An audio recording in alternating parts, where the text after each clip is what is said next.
Hi and welcome back to my channel. My name is Barbara and I'm on the Continental Divide Trail, through hiking it, 3,000 miles in total. I think some minutes ago I just crossed the mile number 1900.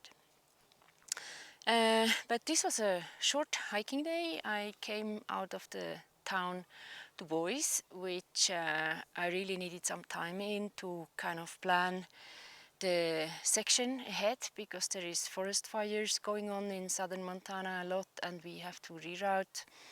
As well, I had to kind of organize permits for Yellowstone National Park, which is lying 1.5 days ahead of me. So yeah, I just hiked out some 10-11 miles today, not more. I also kind of make now camp a little earlier because I would like to show you one of the most important things while hiking in Grizzly country. You have to take care about your food. You should not have any food in the tent, and there is different ways to do it. I chose to hang my food into the trees. But there is bear canisters which are bear proof, which you sort of just can stuff with your food and kind of place it on the ground somewhere. It's bear safe, they will not be able to reach it. Yeah, there is different ways. There is on campgrounds in Yellowstone National Park, we probably will meet the bear boxes, which the forestry, the government kind of provides. So that's pretty easy as well. But yeah, like I said, I chose the bear hang, which I'm going to show you now. Yeah, I'm actually in Grizzly country since a few days already. Maybe the whole Wind River range has been Grizzly country, but there was not many grizzlies. So, but now it really starts to be very important to do it the right way. To make a bear hang is actually pretty simple.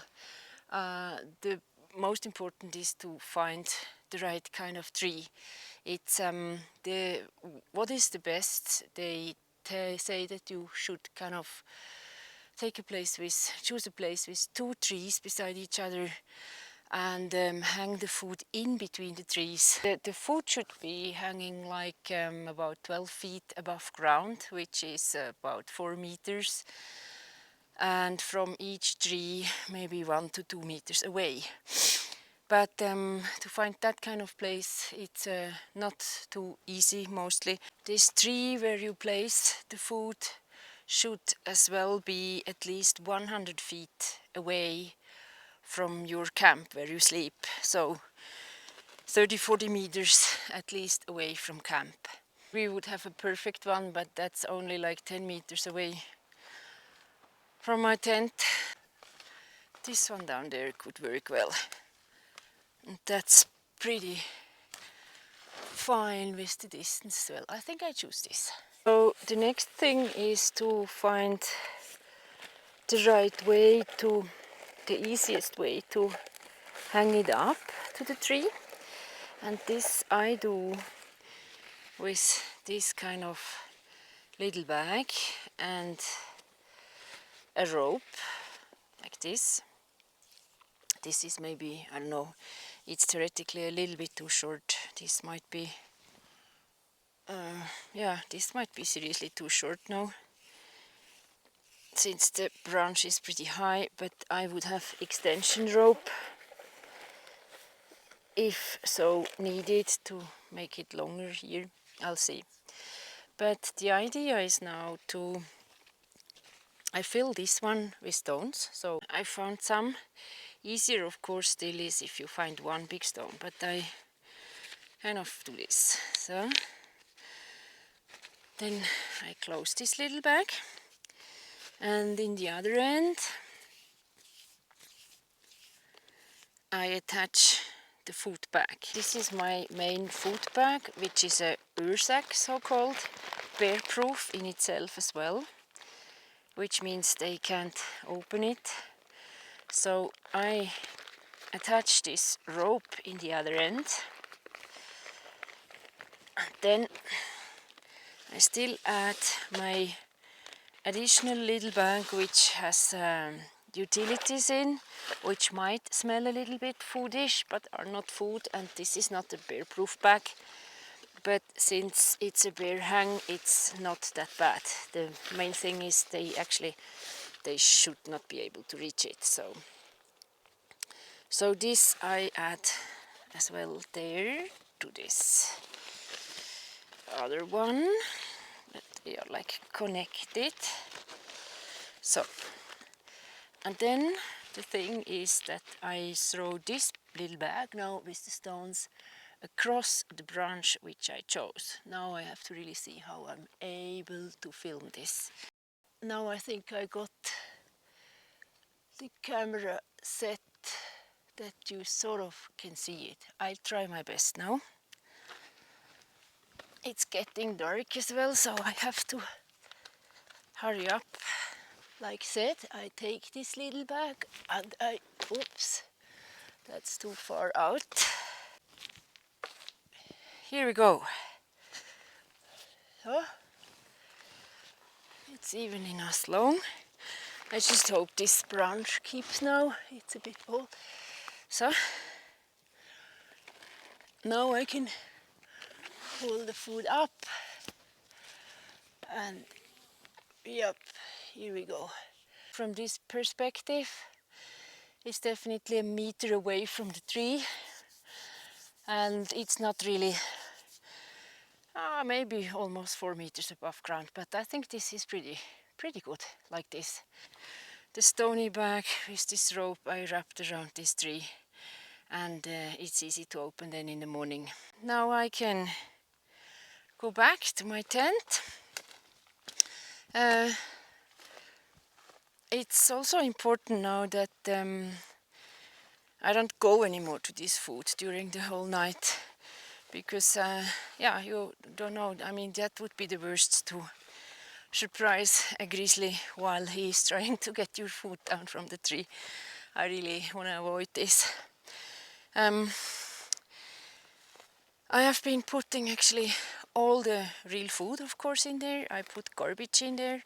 I put toothpaste in there, sun cream if you have, sort of everything which smells a little bit. That's why I also have this bag with utilities. My pot is sometimes not really too clean. Yeah, it's really important to bring all these things away to have a safe and quiet night's sleep. Yeah. Now it's time to finish the tent setup. I kind of just started it to grab out the food to show you then how I'm doing it, and then I go to bed. Good morning. It's 6:30 in the morning. Get really daylight again. I'm moving. I had a good night. When I was editing yesterday's video, there was some strange noises outside. Heavy animal, this I have heard, but I don't really think it was a big grizzly or a grizzly, but you never know. Anyway, that's really, it's important to make your bear hangs and food treatment in the right way. But there is a lot of other things which we have to think about while hiking in these areas. Like exactly right now, you should never hike in the dark, and theoretically you should hike as well in groups. But also these twilights, like the mornings and the evenings, they are really the periods when basically all animals are moving, but the grizzlies as well. So the chances to encounter a grizzly in early morning or later evening before dark is bigger than during the day. So I really try to avoid this as well. But yeah, to hike long miles, I kind of have to go. But basically, even in the daylight, you should make noise while you are hiking. There is different ways to do this. Some guys, quite a lot of thru hikers, they kind of play music from their phone high, I tried it, but I didn't really like it. So I speak to myself. It was a bit funny, kind of thinking sometimes that if I'm already so crazy to start to speak to myself, and it's not always easy neither, because there is uphills where you don't really have enough air simply to speak. But then I sometimes just yell or clap in my hands, use my sticks, whatever, just try to make some kind of noise. But I think I decided now that I'm gonna to buy a pair of bear bells. Anyway, I thought about this in the beginning, and I didn't do it really. But I will, as soon as I can. The bear bells also has the advantage that they have this frequency of the sound which really the bears can hear very far. And another thing definitely will be that I restart to speak to you guys more and more again in the early morning, because it just simply suits best. I keep on hiking. I sort of have to make a certain amount of miles today, because tomorrow evening I'm booked on a campground, on the first campground in Yellowstone National Park, and this is almost 60 miles away still. So I'm booked up with some other hikers there. So I kind of saw them also yesterday. They are around me, and might be that we meet each other and see each other quite some time during the next few days, since they have the same goal. They have to be there in the same time. Yeah, but I'll enjoy my hike now. I keep on speaking, not to you anymore, probably to me. One thing is also maybe nice to know. It's not everywhere the same. If you move in open areas, it's definitely less dangerous, since the bears really like dense forests, dark parts, and they like areas where there is water. They definitely also like areas with food. So if there is a lot of berries or fish rests or hiker food rests. Yeah, but for right now that's about it, and I'll enjoy my day. I hope you will too.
Texture, is it like smoothie texture or is it like kind of? Some kind, yeah, with the banana. What stove is that? Yummy, yummy, yummy.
Yeah, like you can see, in the same time I'm drying out my equipment again. It was really last night, late afternoon, and last night it was really, really wet, and early this morning as well. But this early morning it sort of was very, very pretty with the bad weather in combination with these sort of hot springs which were steaming. It looked really, really cool. It was a very nice morning. I really enjoyed it, but of course, like I said, wet. Yeah, and Yellowstone is so far. I just have seen like Mount Sheridan.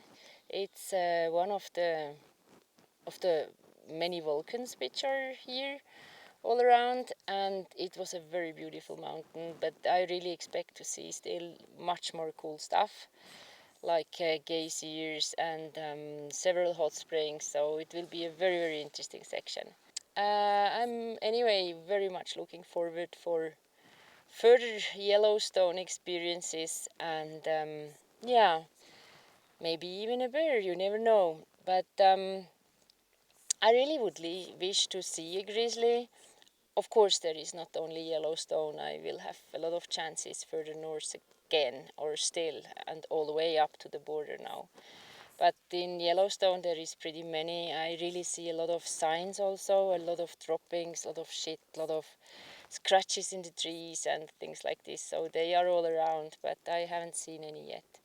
In a way, you wish to see one, but in the other hand, you don't wish to see one. Just on distance, that would be great. If you meet a bear, you really have to act in a certain or react in a certain way to be safe.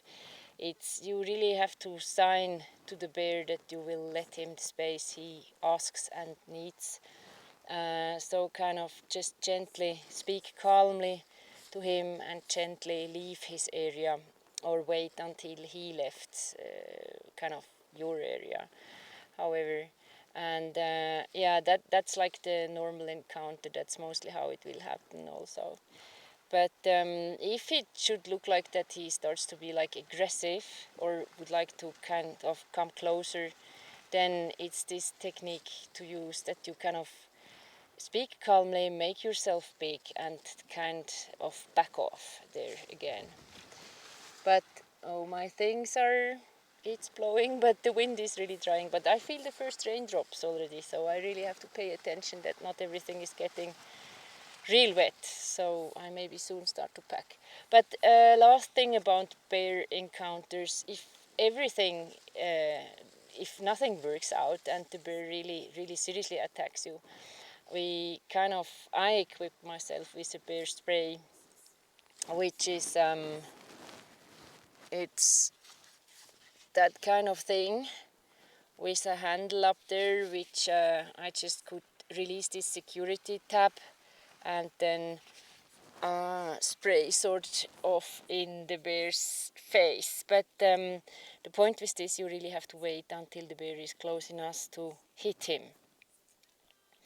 But I don't think I will need this. It's. I definitely don't like to end up in a situation like this that it would be needed to use. Yeah, but yeah, I really think even the sun is shining. This is really weird, but that's how it is here. It's sun is shining. It starts to rain again. I collect now my stuff and try to still eat something. Get some dry socks, go back into the wet shoes, and just hope my toe will be fine soon again.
Hi.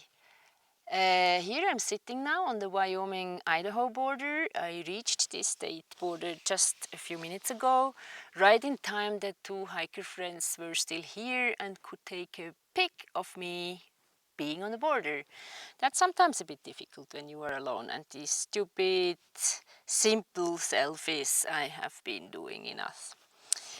Yeah, but all in all, it was quite some day. It started in the early morning. I wanted to go and have a look at the one geyser, the Lone Star Geyser, which was pretty close to camp where we stayed over the last night. But I sort of really didn't wake up, and I woke up and everybody was gone and I missed it. But most of them missed it. But it was a bit of a pity. It seems that it was very nice. Anyhow, some 5 miles hike into Oldfaithful village, Yellowstone, which seems to be the most visited tourist attraction in the USA. But it was kind of weird to to come from the wilderness really in this kind of commercial place. It's hundreds and hundreds of people, a lot of cars, souvenir shops and everything. It was sort of a shock. It was like, and then additionally, it was like to see how a regular tourist sees this Yellowstone beauty. It's kind of a difference. I felt like they don't really see it, but it's the way most of the people have possibilities for, and that's how it is.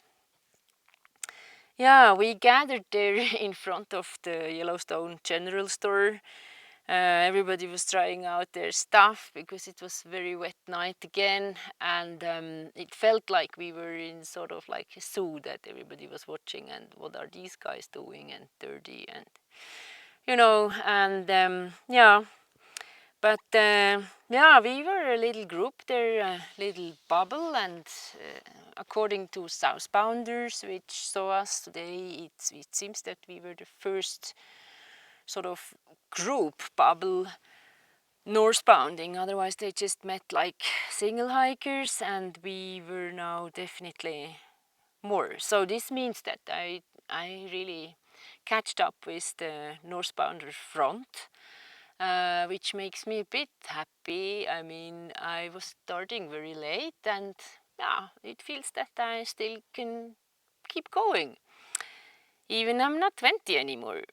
Yeah, so I spent a few hours down there. I kind of tried to get 2 hot meals, and sometimes a bit too much. It doesn't feel well, but it's good. I think the body needs it.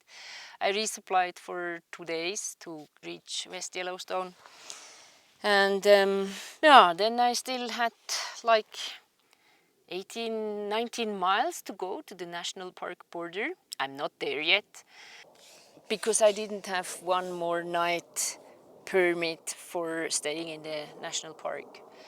Um, yeah, it was quite a race now out here. I started like almost 2 o'clock, not before, and 18 miles still, it's quite a bit to go. And there is still 2.5 miles left to the border, so I probably should soon start going before it gets too dark, and I'm a bit worried about the bears again. But one more thing, yeah, I don't remember if I even mentioned it. I just like 3-4 miles ago, I crossed the 2,000 mile marker, or not marker, there was no sign anymore. But I officially hiked now like 2,000 miles. I think it's a bit less since I took this Gila alternate.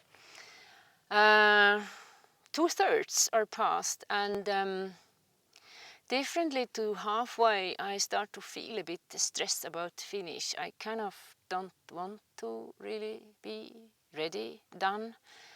Oh, it yeah, it doesn't feel bad, but it's sort of mixed feelings now. I start to think about it. It's going too fast.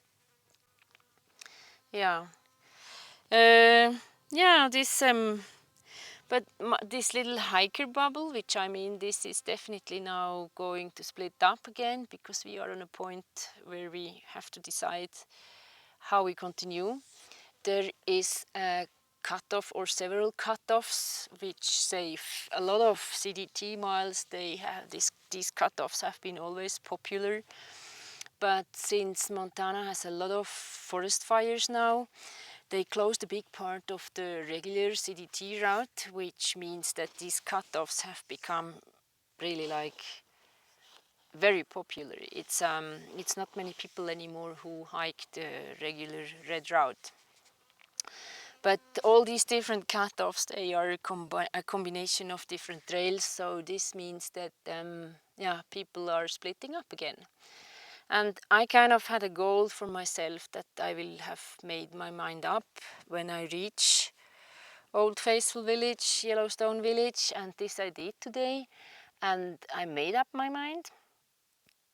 I chose what I want to do, but which version and which route it will be, I'll let you know, and you will see in the next episode.